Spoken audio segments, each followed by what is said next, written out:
कर्म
मज सोडवे दातारा कर्मापासुनी दुस्तर करसी अंगीकार तरी काय माझा भार मज सोडवे दातारा कर्मापासुनी दुस्तर जीविचा जीवन कामणे नारायणा मज सोडवी दातारा कर्मापासुनी दुस्तर संत श्रेष्ठ जगद्वंद्य संत शिरोमणी तुकोबाराय प्रस्तुत आज या ठिकाणी सेवेकरता घेतलेल्या अभंगाच्या माध्यमातून उत्कृष्ट असा विषय चिंतन करतात. विषय प्रारंभ करण्यापूर्वी परिहार देणं गरजेचे आहे. कारण या ठिकाणी चालू असणारा हा भागवत सप्ताह मासिक सप्ताह आणि या सप्ताहाच्या अनुषंगाने आठवड्यातून 2 दिवस शनिवार आणि रविवार कीर्तनाचा सोहळा कीर्तन सोहळा. मला वाटतं या महिन्यातला हा आठवडा शेवटचा आहे. शनिवार रविवार शेवटचा आहे. यानंतर 29 तारखेला म्हणजे माघ शुद्ध दशमी या दिवशी या कार्यक्रमाला सांगता होईल, समाप्ती होईल. केलेला संकल्प ब्रह्मचैतन्य वैकुंठवासी परब्रह्मलीन महान सात्विक पुरुष अनंत स्वामी यांच्या कृपाशीर्वादाने केलेला संकल्प सिद्धीच गेलेला आहे. कारण आता शेवटचाच फक्त भाग राहिलेला आहे. त्यामुळे इथून पुढं काही अडचण आपल्याला भासणार नाही. या अनुषंगाने आज या ठिकाणी कीर्तन सेवे करण्याकरता मला या ठिकाणी पाचारण केलेली आहे. वास्तविक मी फार मोठा कीर्तनकार प्रवचनकार अशातला काही भाग नाहीये. वास्कर फडावर सेवा करणारा वास्करांचा पाईक वास्करांचा सेवक म्हणून मी सेवा करतो. या ठिकाणी अनेक वक्ते अनेक वेद पंडित अनेक ज्ञानी ज्यांच्या घराण्यामध्ये पारंपरिकरित्या सेवा आहे अनेक वक्ते या ठिकाणी आलेले आहेत आणि त्यांच्या अमृतवाणीचा श्रवण सुखाचा लाभ आपण घेतलेली आहात. आपण साधी माणसं आहोत. फारस मला वेद श्रुती पुराण उपनिषद ज्ञानेश्वरी भागवत गीता तुकाराम गाथा अशातला काही भाग मला येत नाही. ज्ञानवरांच्या सारख्या महान योगी पुरुषांनी कबुली द्यावी वाचोनी माझ्या योग्यते सर्वज्ञ भवादृश्य श्रोते काय धड्यावरी सारस्वते पडोसी की जे. नाथ महाराज रामायणामध्ये सांगतात माझे अंगी मूर्खपण माझे मी जाणी संपूर्ण नकली म्हणता रामायण श्रीरामापण कथा प्रेमी. मी मूर्ख आहे अज्ञानी आहे. मला फारसं काय शास्त्र कळत नाही. तुम्ही म्हणाल एवढं सगळं काही तुमचं तुम्हाला माहिती असताना मग पुन्हा आलं कशाला. पण आज्ञा पाळन हीच सेवा हा वारकऱ्यांचं लक्षण आहे. ज्येष्ठ माणसांनी वडीलधारी माणसांनी आपल्यापेक्षा वयाने मोठे जे आहेत त्यांनी आपल्याला आज्ञा करावी आणि आज्ञा शिरसावंद आपण परिपालन करावं हे लहानांचं काम असतं. म्हणून मला आज्ञा केली गेली की आपण जानेवारीच्या 24 तारखेला 25 तारखेला अनंत स्वामी मठामध्ये भागवत सप्ताहाच्या शेवटच्या आठवड्यात कीर्तन सेवा करण्याकरता आपण यायला पाहिजे. पुढं बोलायचं नाही. येतो महाराज आज्ञा पाळन हीच सेवा. या माऊली पहिल्या अध्यायामध्ये कबुली देतात की माऊलींच्या सारखी महान योगी पुरुष पुन्हा होणे नाही बघा होणार.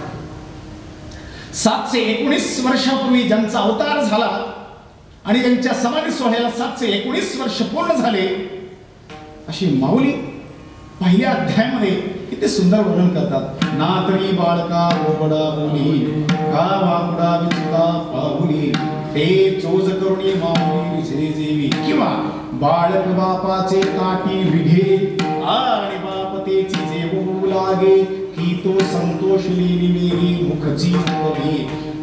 तुमच्या मुखातून श्रवण केलेलं, तुमच्या तोंडातून ऐकलेलं तुम्हाला श्रवण करण्याचं काम मी करतो. म्हणजे तुमच्या ताटातलाच पंचपक्वान्नाचा घास माझ्या हाताने मी उचलतो आणि तुमच्या मुखात घालतो. तुम्ही प्रेमाने ते स्वीकार करा. एक, कीर्तन सेवा करण्याकरता विशिष्ट प्रकारची योग्यता, विद्वत्ता, ज्ञान, बुद्धिमत्ता, अधिकार असावा लागतो. याशिवाय कीर्तन माणसाने करू नये. मी माझ्या आयुष्यामध्ये काळ्या दगडावर एक पांढरी रेषाने मी लिहून ठेवलेले श्री गुरु आबासाहेब, वैकुंठवासी आबासाहेब मला सांगत होते, अनेक माणसं कीर्तन करतात आणि कीर्तनकारांना सोपा विषय म्हणजे उपदेशपर का संसाराचं रडकथा सांगत बसणे, असं आहे तसं आहे, अमुक आहे तमुक आहे. पण उपदेशपर अभंगावर कुणी कीर्तन करावं याला शास्त्र काय सांगतो की उपदेश करण्याची पात्रता उपदेश करणाऱ्यांच्याकडे असावं लागतं. त्याशिवाय उपदेश पचत नाही. आबा म्हटले मी देखील अजूनपर्यंत उपदेशपर अभंगावर कीर्तन केलेलं नाही. आबा म्हणत होते ते मात्र मी अगदी माझ्या मनामध्ये ठासून लिहून ठेवलेलं आहे. आपण आयुष्यात कधी उपदेशपर अभंगावर कीर्तन करायचं नाही. तरी सुद्धा मला खात्री आहे ज्या सद्गुरूंनी या अपवित्र देहाला पवित्र बनवलं, लोखंडाप्रमाणे सडक पडलेला, काही किंमत नसणारा भंगार म्हणून कुठंतरी विकलं तर कवडी मोल किंमत येईल असा हा शरीर, पण ज्यावेळी सद्गुरूंचा स्पर्श झाला, एखाद्या लोखंडाला परिसमणीचा स्पर्श झाल्यानंतर वेगळी किंमत, वेगळी उंची वाढते. याप्रमाणे सद्गुरूंनी या अपवित्र शरीराला स्पर्श केल्याबरोबर या शरीराला एक वेगळी किंमत आलेली आहे. मला खात्री माझ्या सद्गुरूंच्यावर, माझ्या श्रीगुरूंच्यावर खात्री आहे. माऊलींच्या भाषेत तुम्हाला सांगतो, परेकासे विश्वास करू तेनेच बोले सदरू, जरी अनुकूल श्री गुरु ज्ञानदेव म्हणे. अजून एक प्रमाण देतो तुम्हाला, नाव घेऊन सांगतो, आम्ही कोणाचे वारसदार आहोत ते. कारण इथं आलीच बेल असं वाटायला पाहिजे. छातीला हात लावल्यानंतर श्रीगुरूंचा नाव घेतल्याबरोबर छाती आपोआप फुगायला पाहिजे. त्यांना श्रीगुरु म्हणतात. ज्यांचं नाव घेण्याकरता आपल्याला लाज वाटत असेल तर त्यांना श्रीगुरु म्हणता येत नाही. लक्षात घ्या. भरलेल्या लाखो समाजामध्ये मला स्वाभिमानाने नाव घेता यावं असं कोण आहे तर ज्यांची परंपरा ज्यांच्याकडे आहे त्यांचं नाव घेऊन मी सांगतो, प्रमाण देतो. परेकासे आधार थोरू स्वामी तुकया सद्गुरु, न करी कदाही अभेरू भाव माझा जाणूनी. त्यांच्याच वंश पारंपरिकरित्या यांची विद्या वंशस्थ परंपरा ज्यांच्या घराण्यात आहे असे भास्कर महाराज यांच्या फडावरचा मी वारकरी आहे. हा एक फार मोठा स्वाभिमान माझ्या मनात आहे. कारण वास्करांचा माळ कोणाच्याही गळ्यात पडत नाही. वास्करांचा माळ गळ्यात पडण्याकरता स्वतःची लायकी असावी लागते.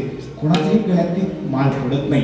कारण इथं सेवेला फार महत्व आहे. अशा सद्गुरूंनी आबासाहेबांनी कार्तिक शुद्ध एकादशी 1985 साली म्हणजे 1985 रात्री 10 वाजता एक तुम्हाला आश्चर्यकारक तुम्हाला बातमी सांगतो. आपण फडावर माळ घ्यायला जातो का नाही त्यावेळी श्रीगुरूंच्याकडे वेळ नसतो. माळ घेतात, गळ्यात घालतात, बुका लावतात, कोणती वारी एवढंच विचारतात.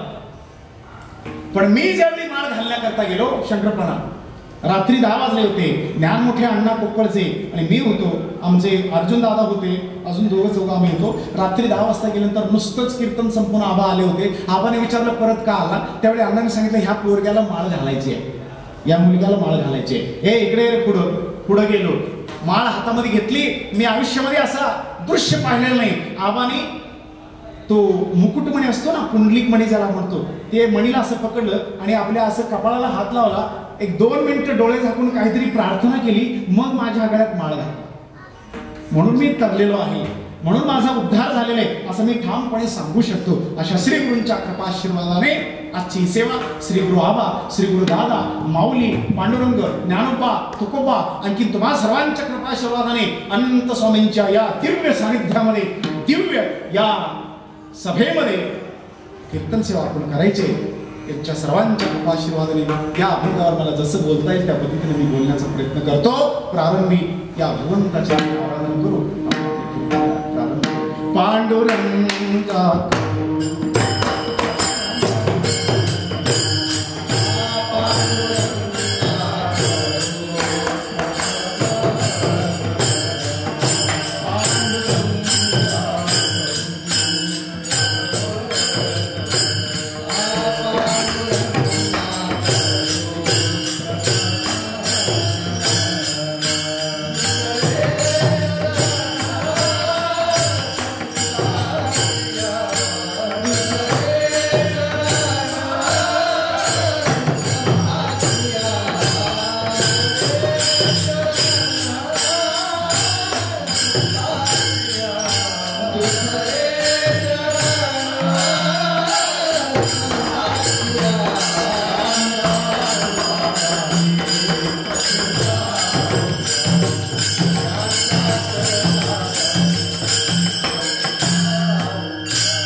अभंग हे करुणापर प्रकरणातला सर्वांना परिचित सर्वांच्या पाठांतरातला अभंग आहे. या अभंगावर तुम्ही अनेक वेळेला कीर्तन ऐकलेली असणार आहे, श्रवण केलेली असणार आहे. मी काय वेगळं सांगतोय अशातला काही भाग नाही, पण प्रत्येकांचा प्रत्येक विषयाकडे पाहण्याचा दृष्टिकोन वेगळा असू शकतो. ठीक आहे. या अभंगाच्या माध्यमातून जगद्गुरु तुकोबारा आपल्या अंतःकरणातील तीव्र भावना अखिलांड कोटी ब्रह्मांडाला तो पांडुरंग परमात्मा सर्वेश्वर सर्वात्मक सर्वंतर्यामी कर्तुम अकर्तुम अन्यथा कर्तुम शक्ती ज्याच्याकडे आहे तो परमात्मा 15व्या अध्यायामध्ये परमात्मा कबुली देतो, मी कोण आहे आणि मी काय करू शकतो ते.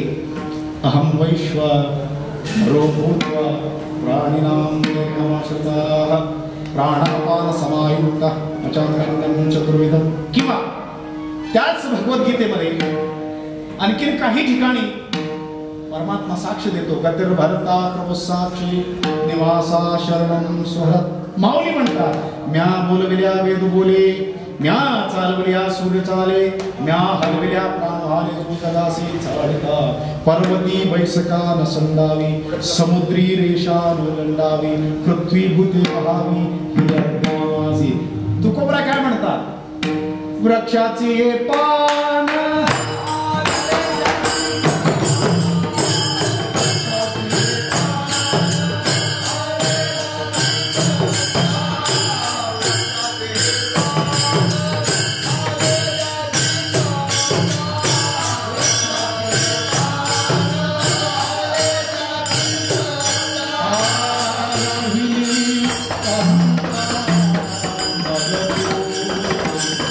राहिली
श्रेष्ठ परमात्मा आहे. ज्यांच्या पुढे तुकोबराय प्रार्थना करतात त्या भगवंताची योग्यता काय, सामर्थ्य काय, याच्याबद्दल आपण चिंतन करतोय. कारण शास्त्र काय सांगतं की आपल्या मनातील गोष्ट कोणालाही सांगू नये. का सांगू नये याला कारण तुम्हाला सांगतो. आपण आपल्या मनातील तीव्र भावना वाटेतून जा ये करणाऱ्या माणसाकडे आपण जर बोलत राहिलो तर 2 मिनिट थांबेल, उभा राहील, ऐकेल आणि म्हणेल बाबा मी काहीच करू शकत नाही आणि निघून जाईल. पण आपल्या जीवनामध्ये आलेली संकट दूर करणारा फक्त परमात्मा आहे. 2 नंबरचे कोण आहेत तर साधू संत आहेत. यांच्या व्यतिरिक्त आपल्या अंतःकरणातील भावना पुढेही आपण व्यक्त करू नये महाराज. म्हणून तर तुकोबराय ज्या भगवंताची निवड केलेली आहे तो सर्वमान सर्वशक्तिमान सर्वस्वी असा परमात्मा आहे. कबीरदास म्हणतात तो परमात्मा किती सूक्ष्म आहे. देव कुणाला म्हणावा ह्याला सुद्धा एक शास्त्र आहे. 33 कोटी देवाचे प्रकार सांगितले. 33 कोटी म्हणजे 33 कोट नव्हे, 33 करोड नव्हे, 33 करोड देव नाहीत. आमच्या वारकरी संप्रदायामध्ये इतकं अज्ञान पसरलेलं आहे. 33 कोटी देव आहेत. अरे कुठं आहे? 33 करोड देव नाहीत. कोटी या शब्दाचा अर्थ होतो प्रकार. 33 प्रकारचे देव आहेत. 33 कोटी नव्हे, 33 प्रकारचे देव कोणते मला विचारा, मी सांगू शकतो तुम्हाला. 11 रुद्र, 12 आदित्य झाले किती? 23 झाले. 11 रुद्र, 12 आदित्य, 23 अष्टावसु किती झाले? 31. 2 अश्विनी कुमार किती झाले? 33. 11 आदित्य, 11 रुद्र, 12 आदित्य, अष्टवसु आणि 2 अश्विनी कुमार हे 33 देवांचे प्रकार आहेत. देव सुद्धा अनेक आहेत. त्यामध्ये परत 4 प्रकार सांगितलेले आहेत. देव हा शब्द आलेला आहे म्हणून तुम्हाला सांगतो. काही नित्य देव आहेत, काही सत्य देव आहेत, काही अधिष्ठातृ आहेत, काही निमित्ताला देव आहेत. अधिष्ठातृ कुणाला म्हणावं? एखादं गाव आहे, ग्रामदैवत आहे, त्याला अधिष्ठातृ म्हणतात. घर आहे, घरामध्ये आपण देवहारा करतो, देव पुजतो, त्याला अधिष्ठातृ म्हणतात. समजा घर पडलं, देव कुठे गेला? घरात आतमध्ये तिथंच दडपून राहिला का पळून गेला?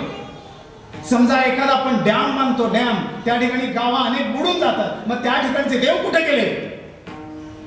ज्या ठिकाणी गावाची वस्ती आहे त्या ठिकाणी अधिष्ठातृ म्हणजे स्थापना केलेली देव हे अधिष्ठातृ देव आहे. मातर्य देव स्वतःच्या कर्तव्याने देवत्वाला पोचलेले मातर्य देव म्हणतात त्यांना. स्वतःच्या कर्तव्याने कोण देवत्वाला गेला? इंद्र गेला देवत्वाला, ब्रह्म गेला देवत्वाला, चंद्र गेला देवत्वाला, हे मातर्य देव आहे. निमित्ताला देव आहे. कोण? ब्रह्माला नेमलेलं आहे, तू अमुक अमुक वर्ष एवढं काम कर. हे शाश्वत देव नाहीत, नित्य देव नाहीत. नित्य देव फक्त 5 आहेत: सूर्य, शक्ती, शंकर, गणेश आणि अशा भगवंताच्या सानिध्यामध्ये तुकोबराय विनंती करतात, नतमस्तक होतात, अंतःकरणातील भावना व्यक्त करतात. देवा माझी प्रार्थना तुला ऐकावं लागेल. आणि माझ्या मते आपण भारतामध्ये जन्माला आलो, त्यातल्या त्यात कर्नाटकातला महान सिटी, मोठी सिटी म्हणजे बेंगलोरमध्ये आपण जन्माला आलो. संस्कारजन्य आपलं जीवन आहे. आपली भारतीय संस्कृती काय, संस्कार काय आपल्याला चांगले ठाऊक आहेत. पण देव नावाचा शब्द सर्वांना परिचित आहे. देवरू म्हणतात कन्नडमध्ये, नाही का? देव शब्द सर्वांना परिचित आहे. पण एक तुम्हाला सांगतो, आमच्यापेक्षाही इंग्रजी माणसं, परदेशातली फॉरेनर्स एक पाऊल पुढे गेले. देव नावाचा शब्द जन्माला घालतात. काय म्हणतात इंग्रजीमध्ये देवाला? गॉड. 3 अक्षर, GOD, गॉड. GOD, God. या 3 अक्षराचा अर्थ तुम्हाला सांगतो. GOD का? G जनरेशन म्हणजे उत्पत्ती, O ऑपरेशन म्हणजे स्थिती, D म्हणजे डिस्ट्रॉय म्हणजे लय. जनरेशन, ऑपरेशन, डिस्ट्रॉय, उत्पत्ती, स्थिती, लय हे ज्याच्या स्वाधीन आहे तो GOD, गॉड म्हणजे परमात्मा. GOD, गॉड ज्याला कळत नाही तो DOG.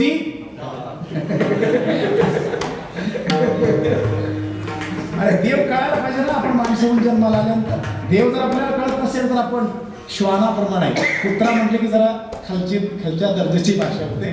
श्वानाप्रमाणे आपलं आहे. ठीक आहे. त्या भगवंत कबीरदास म्हणतात, मुंगी के पाव में घुंगूर बांधे तो वो भी सुनता है अल्लाह. किती सूक्ष्म आहे. तुकोबरा म्हणतात अनुरणिया थोकडा तुका आकाश एवढा शून्य स्थावर जंगम व्यापुनी राहिला आकळ पापरकमा देवरो विठ्ठल परमात्मा सर्वत्र आहे, सर्वत्र आहे, सर्वत्र आहे. परमात्मा सांगतो सर्वत्र गमचिंत्यम च कूटस्थं अचलम ध्रुवम. सर्वत्र मी आहे. माऊली म्हणतात अर्जुना मी नसे ऐसा कवन ठाई असे परी प्राण्यांचे दैव कैसे जे न देखती मज. मला पाहू शकत नाही, मी सर्वत्र आहे. कुठे कुठे विठ्ठलाच्या स्थळी घराला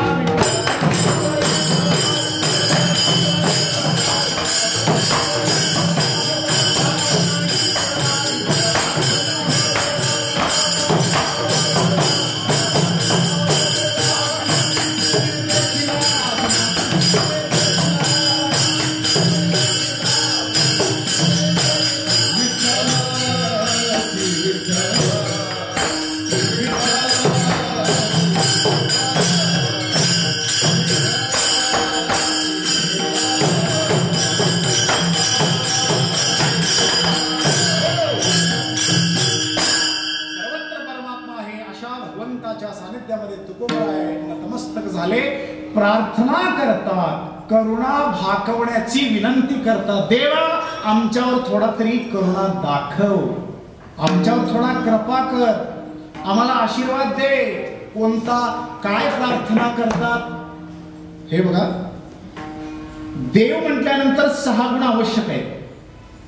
देव म्हटल्यानंतर 6 गुण आवश्यक आहेत. 6 गुण नसतील तर त्याला देव म्हणता येत नाही. ऐका, यशस्वी अवतार, ज्ञान, वैराग्य, ऐश्वर्य हे 6ही गुण वसतीचे म्हणून तो भगवंत तुकोबरा म्हणतात षडगुण ऐश्वर्य संपन्न एक भगवंताची जाण.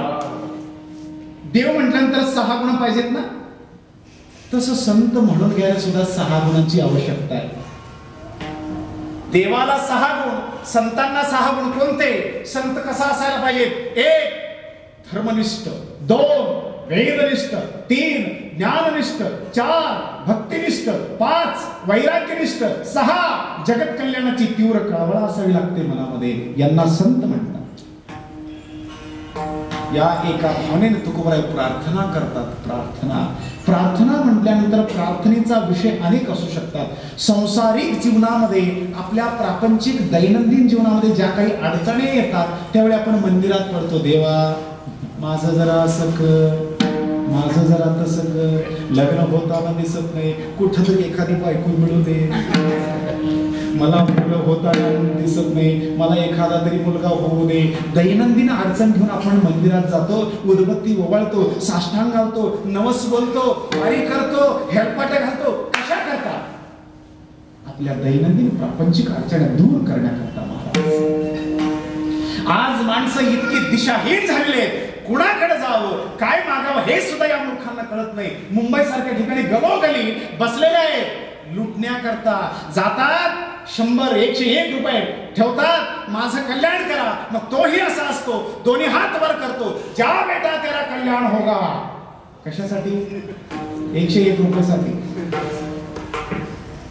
आपण दैनंदिन जीवनामध्ये त्रस्त झालेले आहोत. तुकोबराय देखील म्हणतात ना, संसाराच्या तापलो मी देवा करिता या सेवा कुटुंबाची.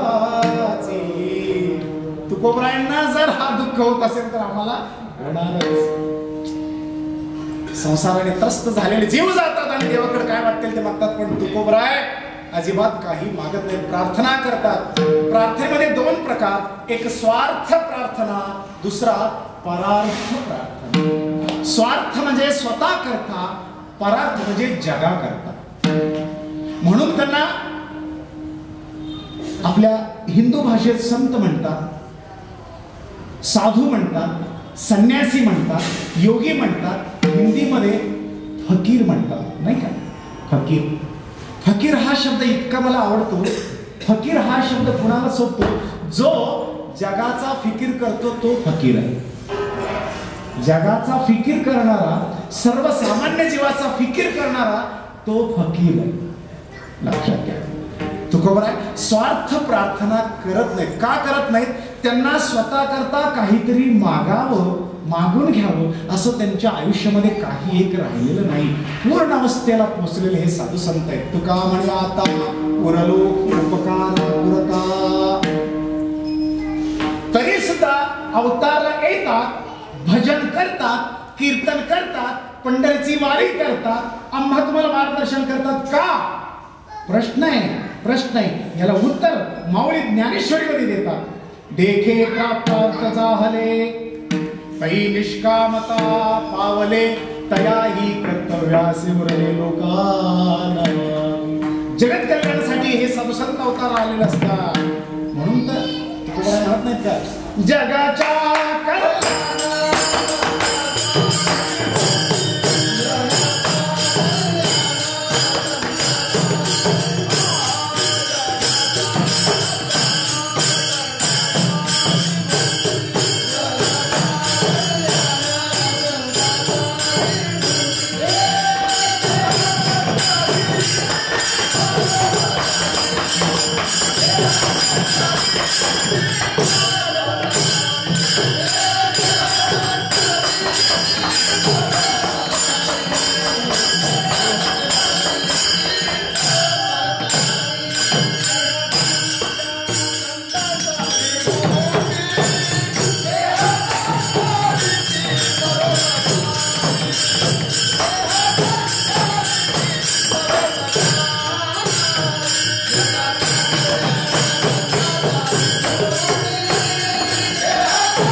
स्वतःचा विषय घेऊन साधू संत जात नाहीत.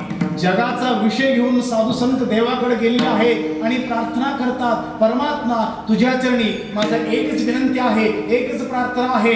कोणता विषय, काय प्रार्थना आहे? तर या मृत्यूलोकामध्ये ज्यांना कोणाला मनुष्य देहाची प्राप्ती झालेली आहे अशा सर्व या मानवी जीवाला त्यांच्या कर्मातून त्यांना मुक्त कर, कर्मातून सोडवण्याकरता विनंती करता. धर्माची तू मूर्ती, पाप पुण्य तुझे हाती, मज सोडवी दाताना कर्मावासी. या कर्मातून मुक्त कर, सोड. आता स्वतः करता जर तुकोबराय प्रार्थना करीत असतील तर कर्माच्या अधीन तुकोबराय आहेत का? नाही. कोणतेही कर्म साधू संतांना बांधू शकत नाही, बांधू शकत नाही. का? अधिकारवाणी तुकोबरायांची आहे, स्पष्टीकरण देतात. आम्हाला कोणाची भीती नाही, कोणाचा भय नाही, आम्ही कोणालाच घाबरत नाही. का? प्रत्येक जीवाला ज्याची भीती आहे तो तर आम्हाला रोज सलाम करतो. काळ गुलाम सलाम करी, तुकया घरी रावतो. इतका अधिकार तुकोबरायांचा. एवढंच नाही, तुकाराम तुकाराम नाम घेता काव्य थर थर थर थर थर थर थर थर कापतो. एवढंच नाही, कास घालून बळकट झालो कळे काळावरी नीट, केली पायवाट भव सिंधू. या काळाला आम्ही लगाम घातलेले आणि काळावर आपण बसलेलो आहोत आणि काळाला पाहिजे तेवढं आपण नेऊ शकतो. इतका अधिकार साधू संतांचा आहे. म्हणून अशांना पाहिल्यानंतर काळाची काय काय घबराट उडते.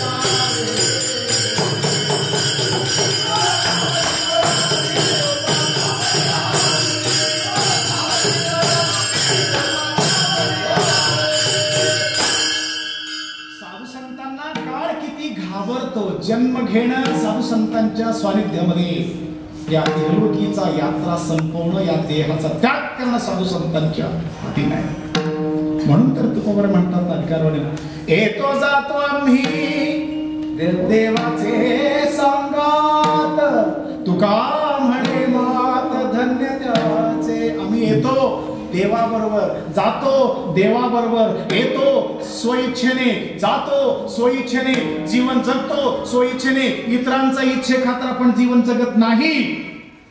साधू संतांचं भाष्य आहे. एक उदाहरण सांगतो, म्हणजे माऊलींचं आयुष्य संपलं बरं का. जेवढं काही त्यांना आयुष्य भगवंताने दिलेलं होतं, आयुष्य संपलं. आयुष्य संपल्यानंतर नेमाप्रमाणे काळ आला. काळ कोण आहे तुम्हाला माहिती आहे? काळ यम. कुठं पाहिलं त्याला यमाला? कुठं गांधीनगर इकडे कुठं दिसणार का? एमजी रोड मध्ये नाही. तो ज्या दिवशी दिसेल त्या दिवशी आपण सांगण्याकरता इथे नसणार आहे. यम आला प्रत्यक्ष, आणि बाहेर मुक्ताई खेळत होती हातामध्ये काठी घेऊन. लहान वयाची मुक्ताबाई खेळत होती. त्यावेळी यमराज आला. मुक्ताबाई, माऊली, नमस्कार नमस्कार. अहो तुम्ही का आलात? यमाला प्रश्न करते. कोण? मुक्ताई. छोटीशी मुलगी आहे, खेळण्याचं वय, खेळणं बागडणं तिचा स्वभाव. मुक्ताई म्हणते तुम्ही का आलात? ये म्हणतो काय नाही, माऊलींचं आयुष्य संपलेलं आहे, त्यांना नेण्याकरता मी आलो. हो असं का? बरं ठीक आहे. खेळत खेळत फक्त 2 बोट दाखवला. कोणाला? यमाला. त्याला वाटलं 2 वर्षांनी यायला सांगतात म्हणून परत गेला. आपणही तो प्रकरण करून बघावा. जर यम आलेला असेल 2 बोट असं दाखवा, होते का बघा. 2 वर्ष मागे गेला, 2 वर्षांनी आला. सोपान काकांची भेट झाली. सोपान काकांनी 2 बोट दाखवला. मागे गेला, 2 वर्षांनी आला. निवृत्तीनाथांची भेट झाली. निवृत्तीनाथांनी 2 बोट दाखवला. मागे गेला, 2 वर्षांनी आला. किती वर्ष झाले? किती? 6. मुक्ताई 2, सोपान काका 2, निवृत्तीनाथ 2, 6 वर्ष. ज्यावेळी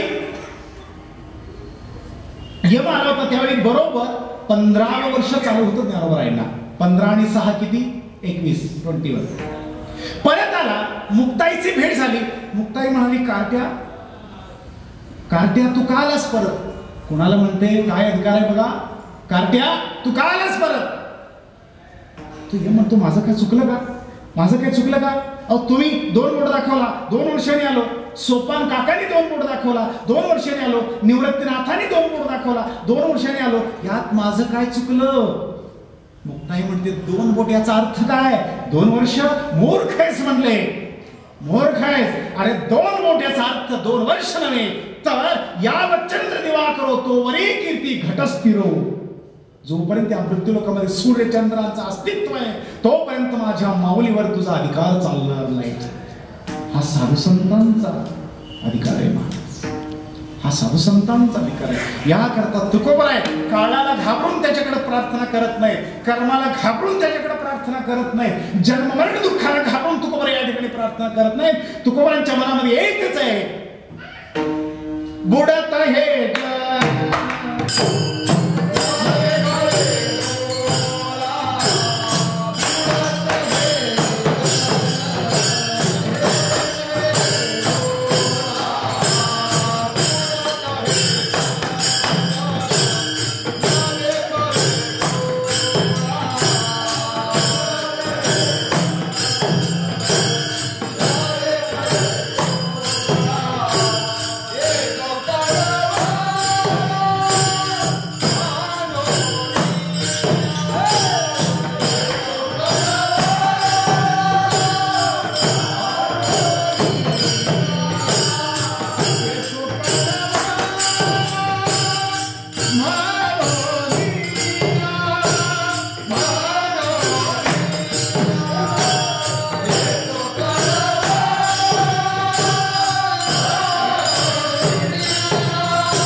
प्रार्थना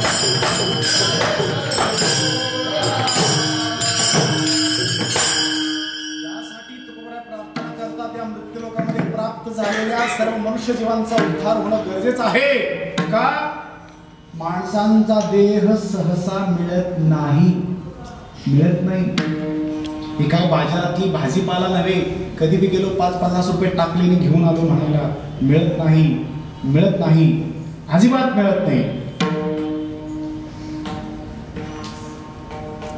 इतका अनमोल किमतीचा अमोल रत्न आपल्या हातामध्ये सापडलेलं आहे. वायफळ कुठेही खर्च न करता योग्य कारणी योग्य कार्याकरताच याचा उपयोग व्हावा यासाठी साधू संतांची तळमळ आहे. 3 गोष्टी तुम्हाला सांगतो. काहींना मिळाला, कळाला नाही. काहींना कळाला, मिळाला नाही. काहींना मिळालाही नाही, कळालाही नाही. काहींना मिळाला पण कळाला. साधू संतांना मिळाला आणि कळाला. आम्हा तुम्हाला मिळाला, कळाला नाही. बरोबर. स्वर्गातल्या देवादिकांना कळाला, मिळाला नाही. पशु पक्षादी जीवराशींना मिळाला पण नाही, कळाला पण नाही.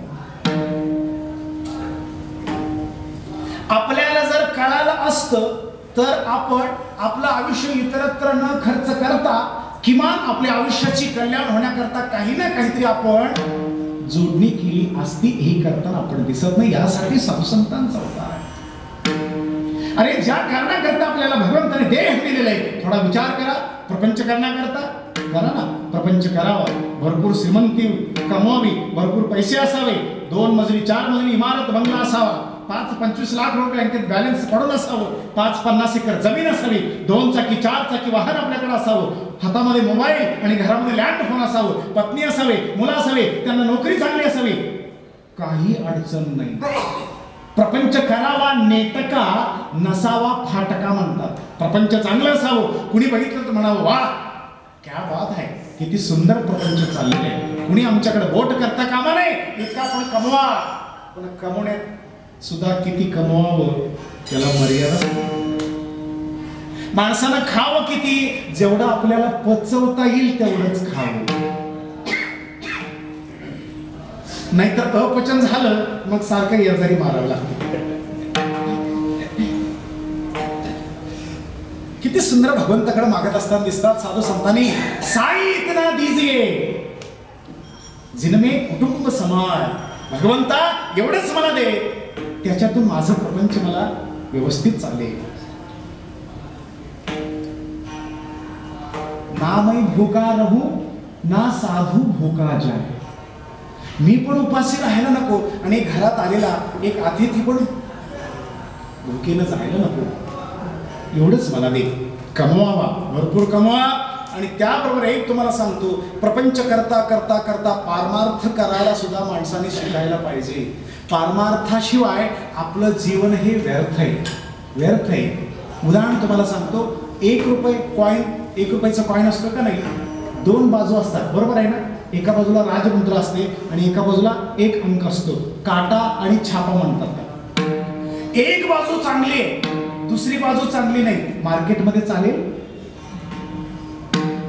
नाही. दोन्ही बाजू चांगली पाहिजे. तसं मानवी जीवन सुंदर, श्रृंगारमय, आनंदमय, समाधानमय जीवन जगण्याकरता एका बाजूला पारमार्थ आणि एका बाजूला प्रपंच असायला पाहिजे.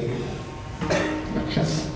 नुसतं प्रपंच किती कराल, किती आपण कमवू शकतो. अरे एकूण कुबेराची जेवढी संपत्ती त्यातलं फक्त 33% म्हणजे 33% मृत्यू लोकांमध्ये आलेले आहे. एकूण कुबेराच्या संपत्तीमध्ये 33% खाली आलेले आहे. यातलं 70% अमेरिकेकडे आहे. 70% 33%मध्ये 70% अमेरिकेत आहे. राहिलेल्या 30%मध्ये इतर देश, त्यातला भारत, त्यातलं कर्नाटक, त्यातलं बेंगलोर, त्यातलं वैयक्तिक आमच्या वाटलं किती येणार, 1 नया पैसा सुद्धा येत नाही. कशाला छाती बडवून घेतात. आणि एक तुम्हाला सांगू का, संसार कितीही करा, संसारामध्ये तुम्हाला सुख आणि समाधान जर मिळालं, आजपासून मी कीर्तन करणं बंद करतो. कुणी एखाद्याला हात वर करून सांगा, मी निव्वळ प्रपंच करतो, मला सुख आहे, समाधान आहे, काही टेन्शन नाही. एखाद्याला हात वर करून सांगा, सांगूच शकत नाही, एवढा आत्मविश्वास आपल्याकडे नाही. संसार म्हणजे दुःख, दुःख म्हणजे संसार. चहूकडे विश्रांती नाही, कोठे रात्रंदिवस तळमळ. काम क्रोध लोभ शुनी पाठी लागले ओढाळ, कवडामी शरण जाऊ दृष्टी देईल निर्माण. 1 कोटी सांगतो तुम्हाला, कोटी. या जगामध्ये काही वस्तू बरे असतात आणि काही वस्तू खरे असतात.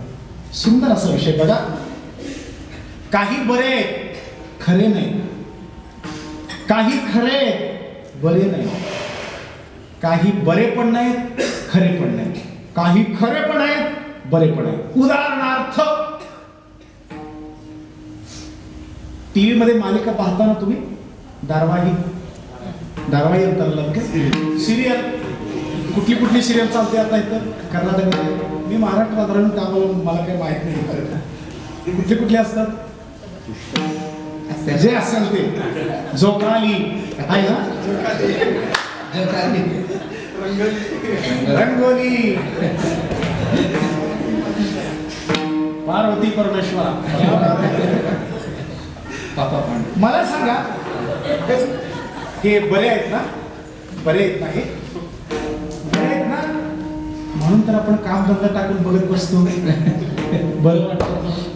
नवरा नोकरीवरून कंटाळून आलेला असतो, ही बाईसाहेब बसलेला असता सोफा सेटवर, हिंची रंगली असते इकडे कथा, तो कंटाळून असते. अगं जरा चहा करून देते का? पाहिजे असेल तर करून प्या. मला सांगा, हे बरे बरे खरं आहेत का? खरे आहेत का? अजिबात नाही. बरे खरे नाही. का खरे नाही? या सिरियल मध्ये एक मेलेला असतो, तो दुसऱ्या सिरियल मध्ये आणे आहे. मग खरं कसं मानायचं? या सिरियल मध्ये एका बरोबर लग्न केलेलं असते एक मुलगी, तीच मुलगी दुसऱ्या सिरियल मध्ये दुसऱ्या बरोबर लग्न करते. खरं नाही. बरं आहे, बरं आहे, पण खरं नाही. यातलं काही खरं नसतं, खोटं असतं, फक्त दाखवायचं असतं. बरं आहे, खरं नाही. आता काही वस्तू खरे बरे नाही. काय काय खरं आहे? सर्प, विंचू, वाघ, सिंह हे खरोखर आहेत ना? खरे. बरे आहेत का हो? बरे नाही. सर्प, विंचू, वाघ, सिंह बरे आहेत म्हणून जवळ जा आणि त्यांच्या पाठीवर जरा हात फिरवा. खरे बरे नाही, खरे चांगलं नाही. तुका म्हणे सर्प विंचू नारायण दुरोनी घ्यावे यांचे दर्शन तुम्हाला. त्यात देव आहे म्हणून तुम्ही जर साठांगात घालायला गेला ना, तिथंच तुम्हाला परत मग 4 चाकी वाहनावर न्यावं लागतं. हे खरे बरे नाही. काही वस्तू खरे पण आहेत, बरे पण आहेत. काय बरं? काय बरवा बरवा पांडू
परमात्मा बरा आहे.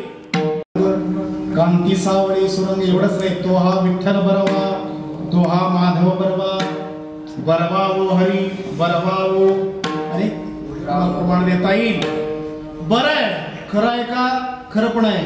सत्य साच खरे, नाम विठोबाचे बरे, नाम विठोबाचे बरे. देव बरा पण आहे आणि खरा पण आहे. आता संसार बरा पण नाही, खरा पण नाही. लक्षात ठेवा. संसार बरा पण नाही, खरा पण नाही. आम्हा तुम्हाला मनुष्य देहाची प्राप्ती झालेली आहे, याची किंमत जाणा, याची किंमत जाणा. दुर्लभ मनुष्य देहो हे क्षणिक आहे, दुर्लभ आहे, क्षणिक आहे, मिळालेलं आहे. याची सार्थकता कशामध्ये आहे याचा विचार करा. आणि मग विचार करून जर आपण वाटचाल केलो तर आपल्या जीवनामध्ये काही ना काहीतरी आपल्याला मार्ग सापडतात.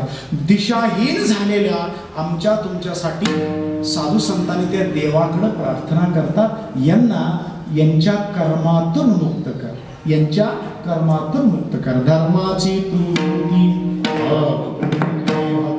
मज सोडवी दातारा, कर्मापासून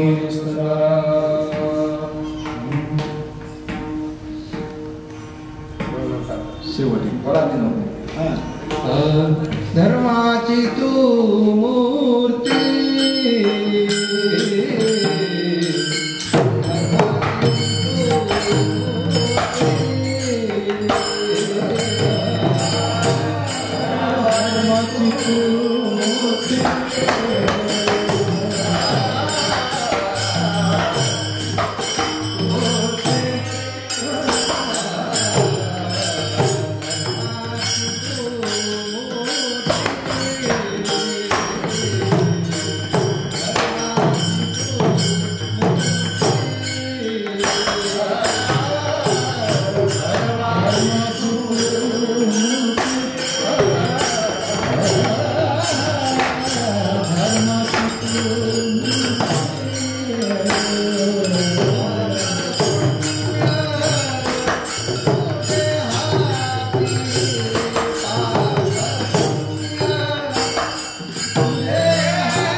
दुस्तरा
वाजवल्यानंतर काय फलप्राप्ती आहे ते भजन केल्यानंतर सांगतो. विठोबा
धर्माची तू मूर्ती पाप पुण्य तुझे हाती माझं सोडवी दातारा कर्मापासून दुष्करा. या ठिकाणी भजन केला, टाळी वाजवला. या ठिकाणी टाळी वाजवणं आणि इतरत्र टाळी वाजवणं काय फरक आहे? राजकारण्यांच्या भाषणामध्ये आपण जोरजोराने टाळी वाजवतो का? धूळ हटवण्यासाठी. पण इथं जे टाळी वाजवायचे, वा हे टाळ टाळ्या टाळी होळी होळी विघ्नांची. आपले विघ्न जे आहे नष्ट करण्याचं सामर्थ्य टाळीमध्ये आहे महाराज, या टाळीमध्ये आहे. पण काही माणसं लाजतात, धरली लाज सांडिले. पण ज्या ठिकाणी हिताच्या ठिकाणी जर लाजलो ना, हिताची प्राप्ती होत नाही. काही माणसं टाळी वाजवताना का नाही, इकडं कुणी बघू नये नाही, टाळी वाजवा. आपल्या हातामध्ये काही रेष आहेत, या रेषांमध्ये काही जर दोष असतील, टाळी वाजवण्याने दोष निघून जातो. समजा एखाद्याला बीपी असेल, ब्लड प्रेशर, टाळी वाजवण्याने कमी होते. लक्षात घ्या, अशी एक टाळी आहे. पण अपेक्षा असते माणसांची, टाळी वाजवली की मला काहीतरी मिळायला पाहिजे. सांगतो तुम्हाला, टाळी वाजवल्यानंतर काय होईल? समजा एखाद्याचं शिक्षण भरपूर झालेलं, नोकरी लागलेली नाही, त्याला नोकरी लागते. नोकरी लागलेलं आहे, लग्न झालेलं आहे, लग्न होतं. लग्न झालेले, मुलं झालेले, मुलं होतात. फक्त मुलीच होतात, अशांना मुलगे पण होतात. तुम्ही म्हणा, हे जर तुम्ही अगोदर सांगितलं असता का नाही, असते. गमतीचा भाग सुरू द्या, वेळ संपत आलेला आहे. अगदी 15 मिनिटांमध्ये मी कीर्तन संपवतो, कारण याच विषयावर उद्या पण आपल्याला याच अभंगावर चिंतन करायचे. प्रार्थना तुकोबराय करतात, सर्वसामान्य जीवाला या कर्मातून सोडवण्याकरता, या कर्मातून मुक्त कर देवा, या सर्वांना या कर्मातून मुक्त कर. ज्या कर्माबद्दल तुकोबराय देवा पुढे मागणी करतात, तो कर्म कोणता? कर्म कोणता? कर्म कोणता? वास्तविक शास्त्रामध्ये 5 प्रकारचे कर्म सांगितले. 5 प्रकारचे कर्म आहेत. 5 प्रकारचे.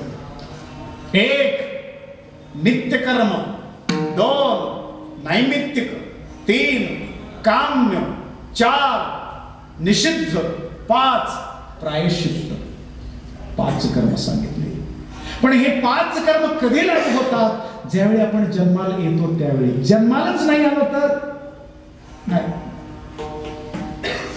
मग जन्माला येण्याकरता ज्या कर्माची गरज आहे त्याला प्रारब्ध कर्म म्हणतात. हणे बरहा प्रारब्ध कर्म म्हणतात. जीव जन्माला येतो 3 कारणाने. 1 पाप, वासना, कर्म. कसं? जन्म येणे घडे पातकाचे मूळ. जन्माला आपण येतो कारण काय? पाप आहे. पाप आहे. पापात्मके पापा नरका जाईजे, पुण्यात्मके पापा स्वर्गा जाईजे. माते जेणे पाविजे ते शुद्ध पुण्य. भगवंताच्या प्राप्ती करता शुद्ध पुण्याची गरज आहे.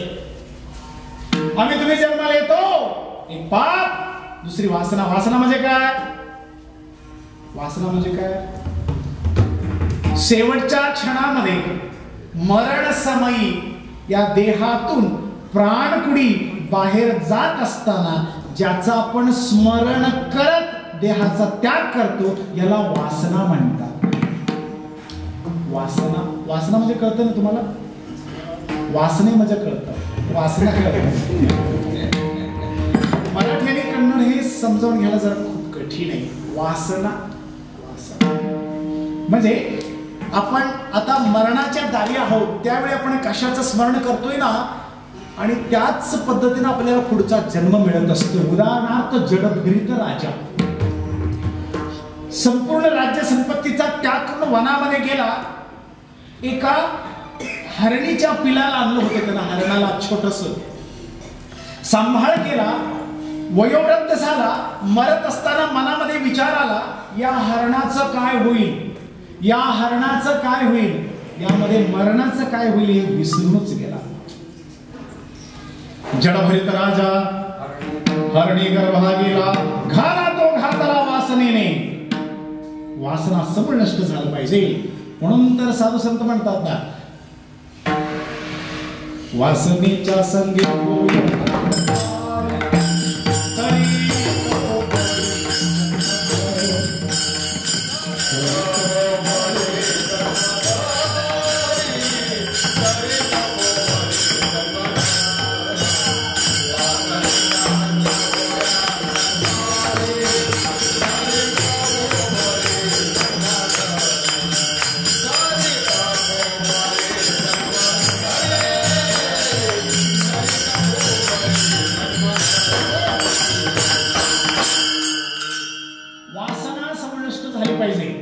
विषय तोच भाषेची बदल.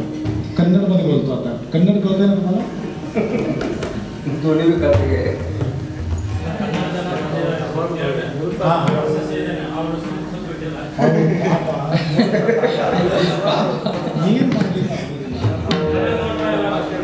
ನಮ್ದು ಅವರಾಗೆ ನಮ್ದು ಧಾರವಾಡ ಭಾಷೆ ಅಚ್ಚು ಕನ್ನಡ. ಒಂದು ಜೀವ ಜನ್ಮಕ್ಕೆ ಬರಬೇಕಾದ್ರೆ 3 ಕಾರಣ ಇದ್ದಾವೆ.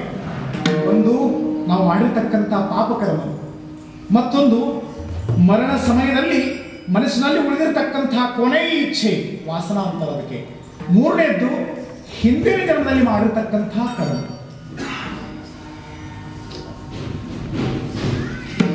ಇದರಲ್ಲಿ ಕೂಡ ಪ್ರಕಾರ 3 ಇದ್ದಾವೆ. ಒಂದು ಸ್ವೇಚ್ಛ, ಮತ್ತೊಂದು ಪರೇಚ್ಛ, ಮತ್ತೊಂದು ಅನಿಶ್ಯ. ಸ್ವೇಚ್ಛ ಪ್ರಾರಬ್ಧ ಯಾರ್ದು? ಸಾಧು ಸಂತ. ಪರೇಚ್ಛ ಪ್ರಾರಬ್ಧ ಯಾರ್ದು? ಪರಮಾತ್ಮ. ಅನಿಶ್ಯ ಪ್ರಾರಬ್ಧ ಯಾರ್ದು? ನಮ್ಮದು ನಿಮ್ಮದು. ಯಾಕೆ? ಜನ್ಮಕ್ಕೆ ಬರದೆ ಅನಿವಾರ್ಯವೇ ಇಲ್ಲ, ಇಲ್ಲಿ ಹುಟ್ಟಿ ಬರಬೇಕಾಗ್ತದೆ. ಯಾಕೆ? ಹಿಂದಿನ ಜನ್ಮದಲ್ಲಿ ಮಾಡಿರ್ತಕ್ಕಂಥ ಕರ್ಮ ಅದು ನಮಗೆ ಬಿಡೋದಿಲ್ಲ. ಅಗ ಕರ್ಮೇ ಜೇವರಾವೆ ತೈ ಸುಖ ದುಃಖಿ ಫಳಾವೆ ತಯಾತೆ ಭೋಗಾವಯಾವೆ ದೇಹಾಯಿಕ. ದೇಹದ ಮಾಧ್ಯಮದಿಂದ ನಾವು ಮಾಡಿರ್ತಕ್ಕಂತಹ ಕರ್ಮವನ್ನು ಇಲ್ಲಿ ಅನುಭವಿಸಲಿಕ್ಕೆ ಬೇಕಾಗ್ತದೆ. ಇದು ಪ್ರಾರಬ್ಧ ಕರ್ಮ. ಮನುಷ್ಯ ಹುಟ್ಟಿ ಬರಬೇಕಾದ್ರೆ ತನ್ನ ಜೊತೆ ಕರ್ಮವನ್ನು ತೆಗೆದುಕೊಂಡು ಬರ್ತಾನೆ. ಅದಕ್ಕೇನೆ ಸಾಧು ಸಂತ ಹೇಳುದು, ಭೋಗತೋ ನ ಘಡೆ ಸಂಚಿತ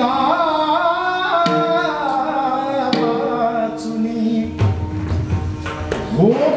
ಮನುಷ್ಯನಿಗೆ ಭೋಗ ಏನಿದೆನೋ ಸಂಚಿತದ ವಿನಃ ಭೋಗವಿಲ್ಲ. ಯಾವ ಭೋಗವನ್ನು ಮಾಡಿದ್ರು ಅದಕ್ಕೇನೆ ಯಾವುದಂತ ತುಟೇ ಭವರು ಸಂಚಿತ ಅದಕ್ಕೇನೆ ಹಿರಿಯರು ಹೇಳುದು, ಮಾಡಿದ್ದುಣ್ಣು ಜೈಸಿ ಕರ್ಣಿ ವಯಸ್ಸಿ ಕರ್ಣಿ. ಏನನ್ನ ನಾವು ಮಾಡಿದ್ಯೋ ಅದನ್ನ ಇಲ್ಲಿ ಊಟ ಮಾಡಲಿಕ್ಕೆ ಬೇಕಾಗ್ತದೆ. ಒಂದೇ ಒಂದು ಉದಾಹರಣೆ ಹೇಳ್ತೇನೆ, ಕೀರ್ತನ ಮುಕ್ತಾಯ ಮಾಡೋಣ. ನಮ್ಗೆ ಗೊತ್ತದ ಸಿಟಿ ಜೀವನ ಹೆಂಗಿರ್ತದನ್ನು. ಒಬ್ಬ ರಾಜ, ಆ ರಾಜನ ಜೊತೆ ಪ್ರಧಾನಜಿ ಇಬ್ಬರು ಮಾತಾಡ್ತಾ ಇದ್ದಾರೆ. ರಾಜ ಪ್ರಶ್ನೆ ಮಾಡ್ದ, ಪ್ರಧಾನಜಿ ನನ್ನ ಮನಸ್ಸಿನಲ್ಲಿ ಒಂದು ಪ್ರಶ್ನೆ ಇದೆ ಕೇಳ. ಪ್ರಧಾನಜಿ ಹೇಳ್ತಾ ಇದ್ದಾನೆ, ರಾಜರೇ ನೀವು ಪ್ರಶ್ನೆ ಮಾಡೋದು ನನಗೆ ನಾನು ಉತ್ತರ ಹೇಳೋದು ಅಷ್ಟು ಸುಲಭವಿಲ್ಲ, ಅಷ್ಟು ಜ್ಞಾನ ಅಷ್ಟು ಬುದ್ಧಿ ನನ್ನ ಕಡೆ ಇಲ್ಲ. ಆದರೂ ಹೇಳೋ ಪ್ರಯತ್ನ ಮಾಡ್ತಾನೆ. ಕೇಳಿ ಪ್ರಶ್ನೆಯನ್ನ. ಕೇಳ್ತೀನಿ. ಪ್ರಶ್ನೆ ಕೇಳ. ಕೇಳಿ. ನಾನು ರಾಜನೇಕೆ ನೀನು ಪ್ರಧಾನಜೇಕೆ ಅಂತ ಪ್ರಶ್ನೆ ಮಾಡ್ದ ರಾಜ. ಇದಕ್ಕೇನು ಉತ್ತರ ಇದೆ? ಇವಾಗ ನಾನು ಪ್ರಶ್ನೆ ಮಾಡಿದ್ರೆ ನಾನು ಕೀರ್ತನಕಾರನ ಯಾಕೆ, ನೀವು ಕೇಳೋರು ಯಾಕೆ ಅಂದ್ರೆ ಉತ್ತರನೇ ಇಲ್ಲ. ಪ್ರಧಾನಜಿ ಅಂದ, ಮಹಾರಾಜರೇ ಇದಕ್ಕೆ ಉತ್ತರ ಕೊಡೋದು ಬಹಳ ಕಠಿಣ ಅದ. ಯಾಕೆ? ಕೆಲವೊಂದು ಉತ್ತರನೇ ಇರೋದಿಲ್ಲ. ಹೆಂಗಿರ್ತದೆ ನೋಡಿ ಪ್ರಶ್ನೋತ್ತರ. ಟ್ರೈನ್ನಲ್ಲಿ ಇಬ್ಬರು ಪ್ರವಾಸ ಮಾಡ್ಲಿಕ್ಕೆ ಹತ್ತಿದ್ರು. ಅದರಲ್ಲಿ ಒಬ್ಬನಿದ್ದ ಪಂಡಿತ, ಒಬ್ಬನಿದ್ದ ಸರ್ವಸಾಮಾನ್ಯ ಮನುಷ್ಯ, ಒಕ್ಕಲಿಗ, ರೈತ ಮನುಷ್ಯ. ಆ ಬೋಗಿಯಲ್ಲಿ ಬೇರೆ ಯಾರು ಇದ್ದಿದ್ದಿಲ್ಲ. ಇವರಿಬ್ಬರಿಗೆ ಕೂತ್ಕೊಂಡಿದ್ರಲ್ಲ. ಪಂಡಿತನಿಗೆ ಏನನ್ನಿಸು, ನಾನು 12 ವರ್ಷ ಕಾಶಿಯಲ್ಲಿ ಹೋಗಿ ವಿದ್ಯಾಭ್ಯಾಸ ಮಾಡಿ ಬಂದಿದ್ದೇನೆ, ಈ ಮನುಷ್ಯ ಯಾರು ಕೇಳ್ಬೇಕಂತೇಳಿ. ಅಪ್ಪ, ಏ ಅಜ್ಜ ನೀನು ಯಾರು ಅಂತ ಕೇಳ್ದ. ಅಜ್ಜ ಹೇಳ್ದ, ನಾನು ಇಂಥವನು, ಈ ಊರಿನವನು, ಇಲ್ಲಿಗೆ ಹೊಂಟಿದ್ದೇನೆ. ಹೌದಾ, ನಾನು ಅದೇ ಊರಿಗೆ ಹೊಂಟಿದ್ದೇನೆ. 4-5 ತಾಸು ಪ್ರವಾಸ ಇದೆ, ಅಲ್ಲಿವರೆಗೆ ಸುಮ್ಮನೆ ಮೂಕರಾಗಿ ಕತ್ಕೊಳ್ಳೋದ. ಅಜ್ಜ ಅಂದ, ಏನ್ರಿ ನಿಮ್ಮಂಥ ದೊಡ್ಡವ್ರ ಜೊತೆ ಮಾತಾಡೋದು ತುಂಬ ಕಠಿಣ. ನಾವು ಭಾಷೆಯನ್ನು ಬಲ್ಲವರಲ್ಲ, ಜ್ಞಾನವನ್ನು ಬಲ್ಲವರಲ್ಲ, ಏನು ನಮಗೆ ತಿಳಿಯೋದಿಲ್ಲ, ಏನು ಮಾತಾಡಬೇಕು ಏನಿಲ್ಲ. ನಾನೊಂದು ಪ್ರಶ್ನೆ ಕೇಳ್ತೇನೆ, ಅದಕ್ಕೆ ನೀನು ಉತ್ತರ ಹೇಳು. ನೀನೊಂದು ಪ್ರಶ್ನೆ ಕೇಳು, ಅದಕ್ಕೆ ನಾನು ಉತ್ತರ ಹೇಳ್ತೇನೆ. ಅಜ್ಜ ಅಂದ, ನೀವು ಪಂಡಿತರು, ಅಭ್ಯಾಸ ಮಾಡಿದವರು ನೀವು ಏನು ಬೇಕಾದ್ರೂ ಉತ್ತರ ಕೊಡ್ಬೋದು. ನನ್ನ ಕಡೆ ಅಷ್ಟು ಬುದ್ಧಿ ಇಲ್ಲಲ್ಲ, ನಾನು ಯಾಕೆ ಉತ್ತರ ಕೊಡ್ಲಿಕ್ಕೆ ಆಗ್ತದೆ? ಇರ್ಲಿ ತಗೊಳಪ್ಪ, ಇಲ್ಲಿ ಯಾರಿದ್ದಾರೆ? ಅಜ್ಜನಿಗೆ ಅನ್ನಿಸ್ತು, ನಾನು ಆವಾಗಲಿಂದ ನೋಡ್ತಾ ಇದ್ದೀನಿ, ಚುಚ್ಚಿ ಚುಚ್ಚಿ ಚುಚ್ಚಿ ನನಗೆ ಭಾಳನೇ ತ್ರಾಸ ಕೊಡ್ತಾ ಇದ್ದಾನೆ. ಇವನು ಪಾಂಡಿತ್ಯರಿಗೆ ಅಷ್ಟೇ ನೋಡೇ ಬಿಡು ನಂದು ಅಜ್ಜ. ಹಿರಿಯರು ಅನುಭವಿಸ್ತಿರ್ತಾರೆ, ವಯಸ್ಕರು ಬಹಳ ಅನುಭವ ಇರ್ತದೆ ಅವ್ರ ಕಡೆ. ಅಜ್ಜ ಅಂದ, ಆಗಲ್ರಿ ಹಾಗೆ ಮಾಡೋಣ, ಇದಕ್ಕೆ ಏನಾದರೂ ಷರತ್ ಕಟ್ಟೋಣ. ಷರತ್ ಅಂತ ಗೊತ್ತಾಗ್ತದ? ಪೈಸ್ ಪಂದ್ಯ ಪಂದ್ಯ, ಏನಾದರೂ ಪಂದ್ಯ ಕಟ್ಟೋಣ, ಬೆಟ್ಟಿ ಕಟ್ಟೋಣ, ಏನ್ ಬೇಕಾದ ನೋಡ, ಅದಕ್ಕೆ ನಮ್ದೇ ಅದಕ್ಕೆ ಬೆಟ್ಟಿ, ಪಂದ್ಯ, ಷರತ್ತು.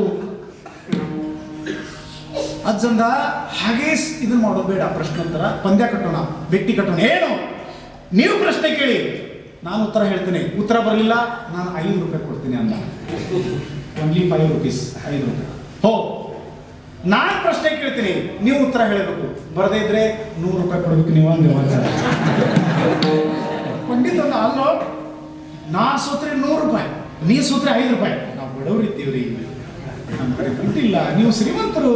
ಆಯ್ತು, ಪಂಡಿತನಿಗೆ ಅನ್ನಿಸ್ತು, ಏನು ಪ್ರಶ್ನೆ ಕೇಳಿ, ಏನು ಕೇಳೋನಿದ್ದಾನೆ, ಏನು ಕೇಳೋನಿದ್ದಾನೆ. ಮೊದಲು ಪ್ರಶ್ನೆ ನಂದು. ಅಜ್ಜ ಇಲ್ಲ, ಕೇಳು ಪ್ರಶ್ನೆ, ಏನು ಕೇಳು. ಅಜ್ಜ ಅಂದ, ಏನಿಲ್ಲ, ಈ ಪಕ್ಷಿಯ ಹೆಸರು ಹೇಳ್ರಿ ಅಂದೇವ. ಈ ಪಕ್ಷಿ ಹೆಸರು ಯಾವ ಪಕ್ಷಿ?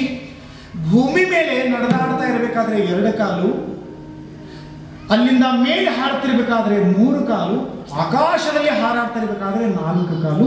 ಈ ಪಕ್ಷಿಯ ಹೆಸರನ್ನ ಹೇಳಿ ಅಂದೇವ ಅಜ್ಜ. ಪಂಡಿತಂದ, ಇಂಥ ಪಕ್ಷಿಯಲ್ಲಿ ನೋಡೇ ಇಲ್ಲ ನಾನು. ಸ್ವಲ್ಪ ಟೈಮ್ ಕೊಡ್ತೀಯಾ? ಬೆಂಗಳೂರು ಬರೆಯವರೆಗೂ ನಿಮಗೆ ಟೈಮ್ ಇದೆ, ಆರಾಮಾಗಿ ಯೋಚನೆ ಮಾಡಿ ಹೇಳಿ. ನಾನು ಊಟ ಮಾಡ್ತೀನಿ, ಮೇಲೆ ಮಾಡ್ಕೊಡ್ತೀನಿ. ಊಟ ಮಾಡಿ ಮೇಲೆ ಮಾಡ್ಕೊಂಡ ಯಶವಂತಪುರ ಬಂತು.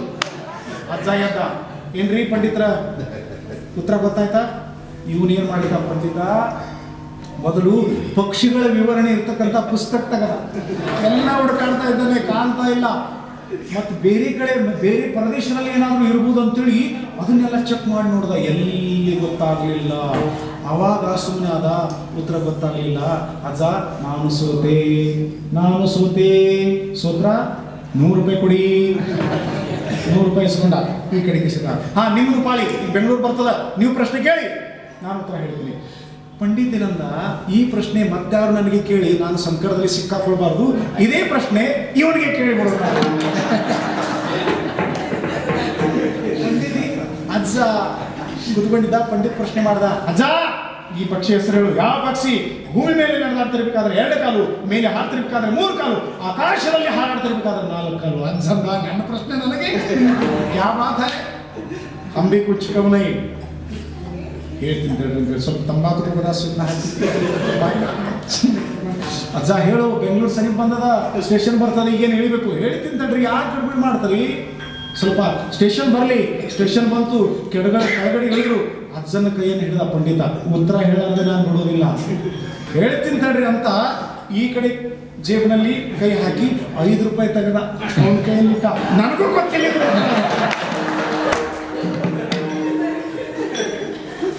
ಎಷ್ಟು ಹುಷಾರಿದ್ದ ನೋಡಿ. ಅವನದು 100 ರೂಪಾಯಿ ತಗೊಂಡು ಅದರಲ್ಲಿ 5 ರೂಪಾಯಿ ಅವನಿಗೆ ಕೊಟ್ಟು 95 ರೂಪಾಯಿ. ಹೀಗೆ ಪ್ರಶ್ನೋತ್ತರ ಇರಬೇಕು. ರಾಜ ಪ್ರಶ್ನೆ ಕೇಳ್ದ, ನಾನು ರಾಜನೇಕೆ, ನೀವು ಪ್ರಧಾನಜಿ ಯಾಕೆ? ಪ್ರಧಾನಜಿ ಅಂದ, ನನಗೆ ಉತ್ತರ ಹೇಳಕ್ ಆಗೋದಿಲ್ಲ, ಬರ್ರಿ ಇಲ್ಲೊಬ್ರು ಸಾಧುಗಳಿದ್ದಾರೆ, ಅವ್ರ ಕಡೆ ಹೋಗೋಣ. ಸಾಧುಗಳ ಕಡೆ ಹೋದ್ರು.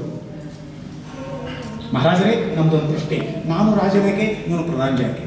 ಸಾಧು ಹೇಳ್ತಾ ಇದ್ದಾರೆ, ಹಾಗೆ ಉತ್ತರ ಹೇಳಿದ್ರೆ ಗೊತ್ತಾಗೋದಿಲ್ಲ. ಇಲ್ಲಿಂದ 20 ಕಿಲೋಮೀಟರ್ ದೂರ ಹೋಗಿ ಅಲ್ಲಿ ಒಬ್ಬ ಮನುಷ್ಯ ಸಿಗ್ತಾನೆ, ಅವನನ್ನು ಕೇಳಿ ಹೇಳ್ತಾರೆ. ಕುದುರೆ ಮೇಲೆ ಕೂತ್ಕೊಂಡ್ರು. 20 ಕಿಲೋಮೀಟರ್ ಹೋದ್ಮೇಲೆ ಒಬ್ಬ ಮನುಷ್ಯ ಅಲ್ಲಿ ಹಸಿವಿನಿಂದ ನರಳುತ್ತಾ ಬಿದ್ದಿದ್ದಾನೆ. ಹಸಿವಿನಿಂದ ಊಟ ಇಲ್ಲ, ಅನ್ನ ಇಲ್ಲ, ನೀರಿಲ್ಲ. ಅವನು ಕೇಳಿದರು, ನಾನು ರಾಜನಾಕೆ, ಇವನು ಪ್ರಧಾನಜಿ ಯಾಕೆ? ಅವನಂದ, ನನಗೂ ಹೇಳಲಿಕ್ಕೆ ಆಗೋದಿಲ್ಲ. ಇನ್ನೂ 20 ಕಿಲೋಮೀಟರ್ ಮುಂದೆ ಹೋಗಿ ಅಲ್ಲೊಬ್ಬ ನಿಮಗೆ ವ್ಯಕ್ತಿ ಸಿಗ್ತಾನೆ, ಅವನು ಉತ್ತರ ಹೇಳ್ತಾನೆ. ಅಲ್ಲಿ ಹೋದ್ರು. ಅವನನ್ನು ಕೇಳ್ತಾರೆ, ಅವನು ಹೊಟ್ಟೆಗೆ ಅನ್ನ ನೀರು ಸಿಗಲಾರ್ದೇ ಮಣ್ಣು ತಿಂತ ಕೂತ್ಕೊಂಡಿದ್ದಾನೆ. ಅವನನ್ನು ಪ್ರಶ್ನೆ ಮಾಡಿದ್ರು. ಅವನು ಹೇಳ್ದ, ನನಗೆ ಉತ್ತರ ಹೇಳಲಿಕ್ಕೆ ಆಗೋದಿಲ್ಲ, ಇನ್ನೂ 20 ಕಿಲೋಮೀಟರ್ ಮುಂದೆ ಹೋಗಿ ಅಲ್ಲೊಬ್ಬ ವ್ಯಕ್ತಿ ಸಿಗ್ತಾನೆ, ಅವನು ನಿಮ್ಗೆ ಉತ್ತರ ಹೇಳ್ತಾನೆ. ಅವನ ಕಡೆ ಹೋದ್ರು. ಆ ವ್ಯಕ್ತಿ ಅವನಿಗೆ ಹಸು ತಡಿಲಿಕ್ಕಾಗಲಾರ್ದೇ ಅವನು ಕಲ್ಲನ್ನು ತಿಂತಾ ಇದ್ದಾನೆ. ಅವನನ್ನು ಪ್ರಶ್ನೆ ಮಾಡಿದ್ರು. ಅವನಂದ, ಉತ್ತರ ನನಗೂ ಹೇಳಕ್ಕಾಗೋದಿಲ್ಲ, ಯಾರು ನಿಮ್ಮನೇಲಿ ಕಳಿಸ್ಕೊಟ್ಟಿದ್ದಾರೋ ಅವ್ರ ಕಡೆ ಹೋಗೋಣ. ಅವನನ್ನು ಕರೆದುಕೊಂಡ್ರು, ವಾಪಸ್ ಬಂದರು. ಅಲ್ಲಿ ಮಣ್ಣು ತಿಂತ ಕೂತ್ಕೊಂಡಿದ್ನಲ್ಲ ಅವನನ್ನು ಕರೆದುಕೊಂಡ್ರು, ವಾಪಸ್ ಬಂದರು. ಹಸಿವಿನಿಂದ ನರಳ್ತಾ ಬಿದ್ದಿದ್ನಲ್ಲ ಅವನನ್ನು ಕರ್ಕೊಂಡು ಸಾಧುಗಳ ಸಾನ್ನಿಧ್ಯಕ್ಕೆ ಬಂದರು.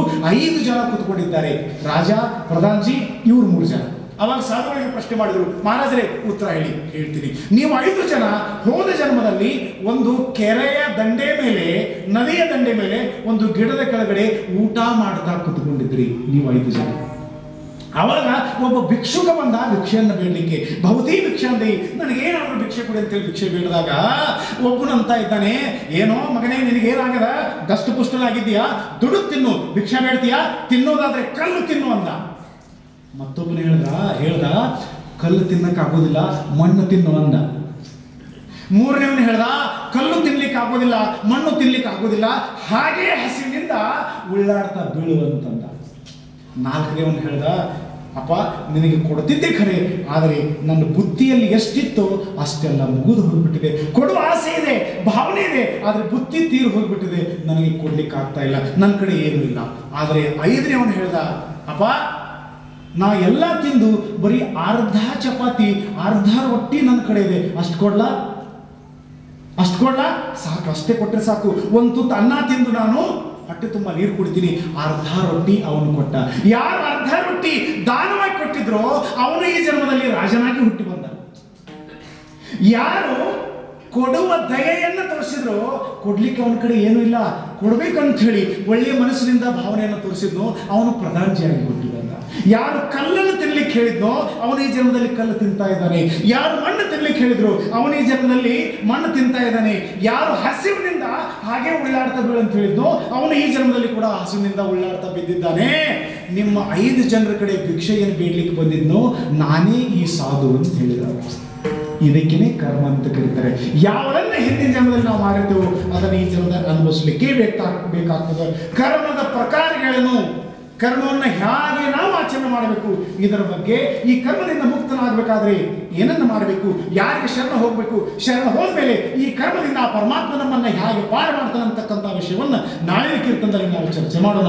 ಇಲ್ಲಿವರೆಗೆ ಆಗಿರ್ತಕ್ಕಂಥ ಈ ಕೀರ್ತನ ಸೇವೆಯನ್ನು ಪರಮಾತ್ಮನ ಮತ್ತು ಸಾಧು ಸಂತ ಮಹಾತ್ಮರ ಗುರುಗಳ ಚರಣ ಸಾನ್ನಿಧ್ಯಕ್ಕೆ ಅರ್ಪಣೆಯನ್ನು ಮಾಡಿ ಕೀರ್ತನಕ್ಕೆ ಪೂರ್ಣ ವಿರಾಮ ಕೊಡ್ತಾ ಇದ್ದೇನೆ. ಹೇಳಿತಿರ್ಬೇಕಾದ್ರೆ ತಪ್ಪು ಮತ್ತು ಅಪಶಬ್ದ ಬಂದಿದ್ರೆ ಅದು ನನ್ನ ಬುದ್ಧಿಯ ದೋಷ, ಒಳ್ಳೆಯದಾಗಿರತಕ್ಕಂಥ ವಿಷಯ ಬಂದಿದ್ರೆ ಅದು ಸದ್ಗುರುಗಳ ಕೃಪಾಶೀರ್ವಾದ ಅಂತೇಳಿ ತರಿ ನೂನ್ಯತೆ ಪುರತೆ ಅಧಿಕತೆ ಸರ್ವೇ ಕರುಣಿಗೆ ಹೇತುಮತಿ ವಿನಯತೋಸಿ ಧರ್ಮ ಚೀತು ಮೂರ್ತಿ ಪಾಪ ಪುಣ್ಯ ತುಜೆ ಅತಿ ಮಜ ಸೋಡಲಿದಾತಾರ ಕರಸಿ मज सोड विदातारा कर्मापासन दुस्तर जीविचा जीवन काळे नारायण मज सोड विदातारा कर्मापासन दुस्तर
Thank you.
धर्मकीर्तन हे सिद्धी एथ माझे सोडले पाईक पण विठ्ठल